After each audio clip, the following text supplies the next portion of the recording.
Hello everyone, welcome to my channel fix and creative emotion. मैं उम्मीद करती हूँ आप लोग अच्छे होंगे। ओके, हम नेक्स्ट पार्ट को स्टार्ट करते हैं। लास्ट पार्ट में देखा था कि विंग जो एक वुल्फ में कन्वर्ट हो जाता है और फॉरेस्ट की तरफ जाता है। थोड़ी दूर में ही उसे उसका मेट दिख जाता है और वह उससे बचने के लिए अपने उस फॉरेस्ट से अपने कॉटेज की तरफ भागता है और वो रन करते हुए बस यही प्रे कर रहा होता है कि उसका मेट उसके पीछे ना आए।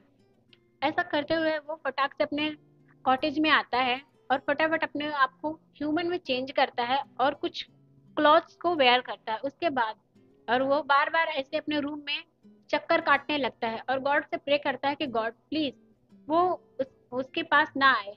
और कहता है कि गॉड प्लीज उसे सेव करे।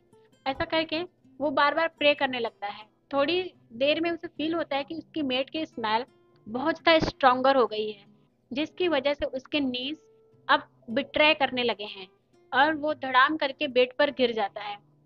अब टाइम स्किप करके दिखाया जाता है जहाँ पे उसका मेट डोर पे खड़ा होता है, जिसकी आंखें पूरी तरह से गोल्डन में शाइन कर रही होती है।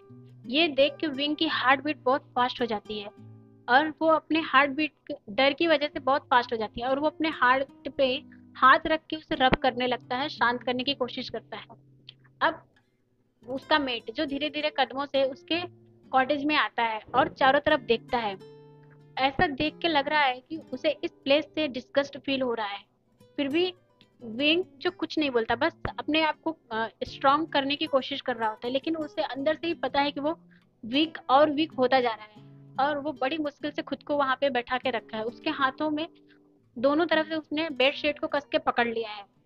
अब उसे फील होता है कि उसका मेट जो उसके पास आ गया, उसकी स्मेल बहुत ही ज्यादा इंटॉक्सिकेटिंग एंड उसके लिए सांस लेना उसके लिए बहुत ज्यादा ही प्रॉब्लम हो रही है। तो जैसे ही उसका मेट उसके सामने आके खड़ा हो जाता है, दोनों ही एक दूसरे के आंखों में देखने लगते हैं। विंग को फील होता है कि वो इन आंखों में वो पूरी जिंदगी देख सकता है, लेकिन इससे पहले कि उसकी बॉडी से कुछ और रिएक्शन मिले उसके मेट को और वो उससे और ज्यादा नफरत करने लगे, इसलिए वो अपने निगाहों को दूर कर लेता है। सबसे पहले वो अपने आई कांटेक्ट को ब्रेक करता है और फिर दूसरी तरफ देखने लगता है। उसका मेट जो ऐसा करने के बाद, बीइंग के ऐसा करने से वो भी अपने निगाहों को उधर इधर उधर करता है। उसके बाद फिर से बोलता है कि हम कल मिलेंगे। इतना कह के वो वहां से जाने लगता है।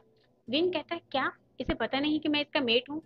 विंग जो अपने मन में कहता है, लेकिन उसके मेट को सुनाई देता है और वो पलट के विंग के पास आता है। और जैसे ही वो पलटता है विंग के पास आने के लिए, विंग डर और जाता है वह और वो वहां उससे से हटने की कोशिश करता है। लेकिन इससे पहले वो वहां से हट पाता, उसको जब सेकंड रियलाइजेशन होती है तो वो दीवार पे पिन होता है और उसका हाथ एक उसका मेट पकड़ा होता है और वो इतने टाइट से पकड़ा होता है कि विंग की चीख निकल जाती है और उसके आंखों में आंसू भर जाते हैं और वो आंसू धीरे धीरे करके उसके फेस से लुढ़कते हुए नीचे गिरने लगते हैं।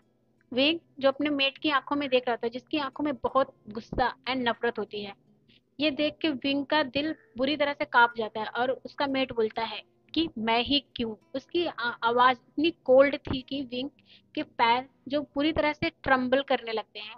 वो किसी तरह से अपने हाथ को छुड़ाने की कोशिश करता है, लेकिन इस कोशिश की वजह से उसके मेट को और गुस्सा आता है, जिसकी वजह से उसका हाथ और टाइटली पकड़ लेता है, जिसके बाद उसके मेट के नेल विंग के रिस्ट में डिग होने लगते हैं, जहां से ब्लीडिंग होना स्टार्ट हो जाती है। विंग जो अब और नाकाम कोशिश करने बंद कर देता है, क्योंकि उसे पता है अगर वो और ऐसा करेगा तो उसके मेट को और गुस्सा आएगा और वो ऐसा नहीं चाहता कि वो उसकी नज़रों में अपने खुद के लिए इतना नफरत भरे।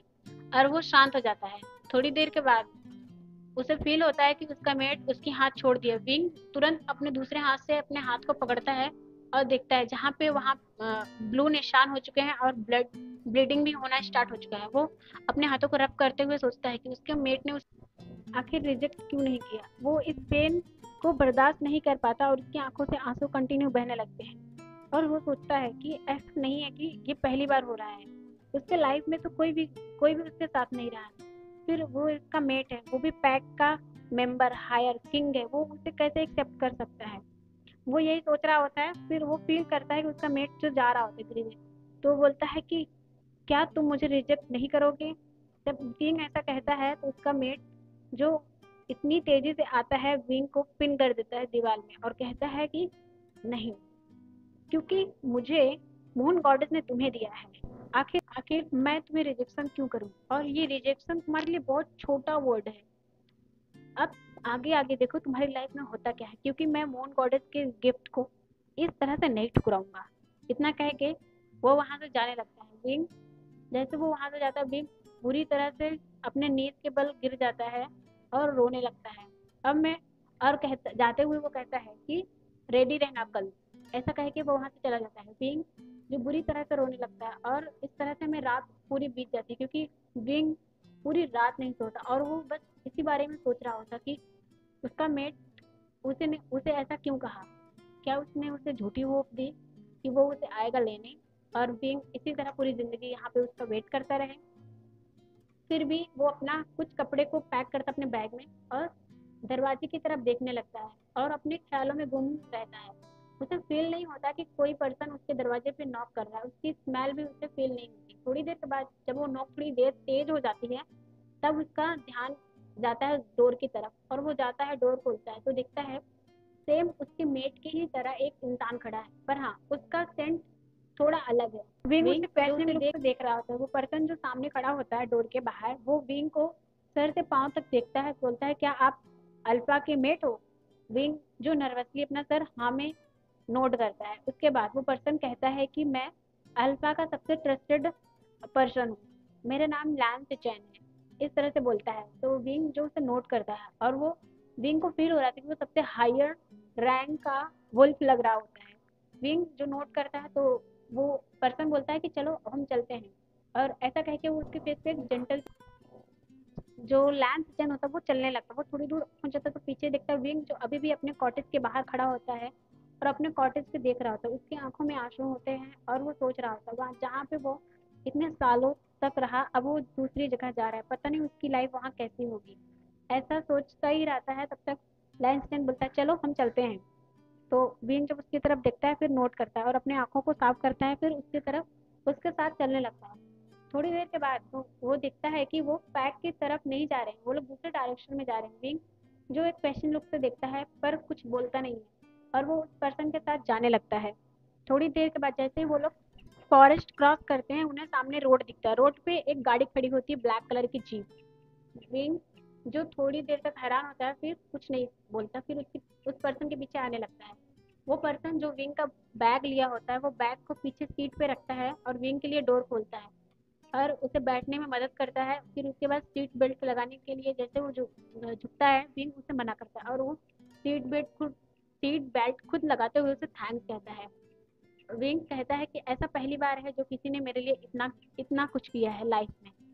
वो पर्सन थोड़ी देर स्माइल करता है और जाके जीप में बैठता है। जीप में बैठने के बाद वो जीप को स्टार्ट करता है तो उसे फील होता है कि ये अकवर्डनेस साइलेंस, तो वो इसे ब्रेक करने के लिए म्यूजिक चालू कर देता है। विंग जो थैंक्स करता है गॉड को और विंडो की तरफ देखने लगता है। और थोड़ी देर के बाद जब विंग के दिमाग में एक क्वेश्चन कंटिन्यू चल रहा होता है, फिर वो सोचता है कि पूछूं कि ना पूछूं। उसका मेट कहता है कि उसे पूछ लेना चाहिए, जो अपने मेट से ही बातें कर रहा था। फिर थोड़ी देर बाद वो कहता है विंग कि क्या मैं आपसे कुछ पूछ सकता हूँ? तो वो पर्सन बहुत स्माइल करते हुए बोलता है हाँ हाँ क्यों नहीं, कुछ भी पूछ सकते हो तुम। तो कहता है कि ये थोड़ा सा एम्बैरसिंग है बट मैं आपसे पूछना चाहता हूँ। फिर कहता है कि वो मेरे मेट का नाम क्या है। ये सुनते ही वो पर्सन बहुत तेजी से हंसने लगता है। विंग इस तरह से उसे हंसते हुए देख के वो बहुत ज्यादा एम्बैरेस फील करता है। वो अपना फेस टर्न करने का और वो पर्सन कंटिन्यू 5 मिनट तक हंसता रहता है। फिर हंसते हुए बोलता है क्या तुम ये पूछने वाले थे? मुझे लगा तुम पूछेगे तुम्हारा मेट तुम्हें किस तरह से मारेगा। फिर ऐसा कह के वो अभी भी हंसने लगता है। फिर विंग कहता है मैं सच में उनका नाम नहीं जानता, क्या नाम है? फिर इस बात पे वो पर्सन अभी भी हंसते हुए बोलता है अल्फा किंग लान वांगजी हैं, जो इस पूरे पैक के सबसे हाईएस्ट एंड सबसे पावरफुल वुल्फ हैं। तो विंग जो अपना सर नोट करता है और कंटिन्यू उस नेम को अपने माइंड में चैंट करने लगता है। उसे बहुत ही ज्यादा प्यारा नाम लगता है, लान वांगजी। फिर थोड़ी देर के बाद हमें सिखाया जाता है कि वो लोग एक बहुत बड़े रेस्टोरेंट के सामने रुकते हैं। विंग जो सामने की रेस्टोरेंट देख के पूरी तरह से सरप्राइज हो जाता है। वो पर्सन जो सिचैन होता है वो आता है, विंग की तरफ का डोर खोलता है। विंग जो बाहर निकलता है, दोनों ही रेस्टोरेंट में जाते हैं। विंग वहाँ का जैसे ही वो बैठता है टेबल पे, वहाँ का मेन्यू कार्ड लेता है। वो देख के पूरी तरह से शॉक हो जाता है क्योंकि वहाँ का प्राइस विंग अगर वहाँ पानी भी पिएगा तो भी वो उसका प्राइस नहीं पे कर सकता। ये सोच के विंग नर्वसली हंसते हुए बोलता है कि उसे भूख नहीं लगी है तो वो कुछ भी नहीं खाएगा। तो पर्सन जो सामने बैठा है वो समझ जाता है, फिर कहता है कि इस बात की तुम्हें टेंशन लेने की जरूरत नहीं है। किंग ने मुझे बहुत सारे मनी पहले से ही दिए तो तुम्हें उसकी चिंता करने की जरूरत नहीं है, ऐसा कहता है। विंग जो नर्वसली उसके हाथ से वो मेनू कार्ड लेता है और एक सूप ऑर्डर करता है जिसका प्राइस $4.22 थे। ये इससे भी बहुत ज़्यादा नर्वस एंड गिल्टी फील कर रहा होता है, फिर भी वो अपना सर नीचे झुका लेता है। वो पर्सन स्माइल करता बोलता है अगर तुम्हें और कुछ खाना है तो तुम बोल सकते हो। विंग जो कहता है कि नहीं बस इतना ही। इतना कह के वो उससे थैंक्स करता है और दोनों ही अपना अपना फूड और इंजॉय करने लगते। थोड़ी देर के बाद हमें दिखाया जाता है कि विंग एंड वो पर्सन 2 घंटे के बाद वो पैक पहुंचते हैं, पैक के गेट के सामने। बाय एवरीवन, अपना ख्याल रखना। आगे का पार्ट हम नेक्स्ट पार्ट में देखेंगे। बाय।